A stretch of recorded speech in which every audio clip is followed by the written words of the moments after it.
kitchen goes back to the bedroom, it looks like. 94. He was racing a lot. Racing a lot here. I was kind of curious if we'd see any Ralph Earnhardt stuff, and I don't see any yet. So maybe they don't have any. Jody Ridley's car.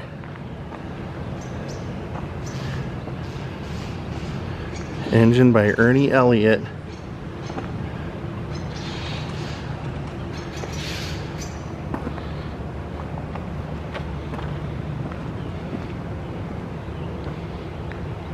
Bobby Allison's plane. 1981 Aerostar Superstar. Well, he was most popular driver at that point, so I mean, he was very popular at that point, so not surprising. Says he flew several hundred hours to NASCAR races in this and for personal appearances. He designed the engine mounts and installed the engines. What? Go figure. Who would have known? But yeah, look up there. It does say Allison turbine powered prop jet. And then when you go up here, experimental, but then you have the Allison seal up there. Bobby Allison Racing, Hueytown, Alabama. Yeah, Trey's like, man, imagine him flying that to races. Think of that. Driving NASCAR race cars wasn't enough of a thrill. The guy had to also fly himself everywhere too. That is awesome. That is awesome. We kept seeing this from inside and I was like, I wonder who that belongs to. That's killer. What a cool trip to Talladega this was. Man. And there's Richard Petty. The king. I saw some cars over here and I'm going, I don't really understand what's going on here, but one thing it kind of is throwing me is this car says Gene Hackman. So I'm kind of wondering, was Gene Hackman racing this car? Playboy. Well, I saw that, but I mean, like the Valvolines falling off the front. Below it, it said, it's not a car, it's a Volkswagen. And yes, it actually does say that it was driven by Gene Hackman for an SCCA Endurance Series in 1986. It says Lake Tahoe Resort Hotel. Yep, Harvey's. Very interesting. Look at that. That is Junior Johnson's shirt. Personal NASCAR shirt. It's crazy. I was reading Greg Allman's book from the Allman Brothers Band, and he was saying that when his mom moved he and Dwayne to Daytona, they actually moved there the last year that they were racing on the beach. He said he remembered them having like roller trucks come out and roll the sand to make it a little bit firmer throughout the race. There they are racing out on the beach, right there on the sand. My, how far it's come. All right, Trey, you said this was your first time here as well. What did you think of this place? I really enjoyed it. There's a lot to see. See Dale Earnhardt Jr.'s car, Jeff Gordon. I mean, the names go on and on. It was really cool to see that they actually had a special exhibit that really focused on the Alabama drivers too, which I thought was pretty cool. So if you have time to come out here, please do. Like I said, I'll be back out here. I want to see the raceway. And until then, we're going to call it a day from Talladega. Have a great night and goodbye.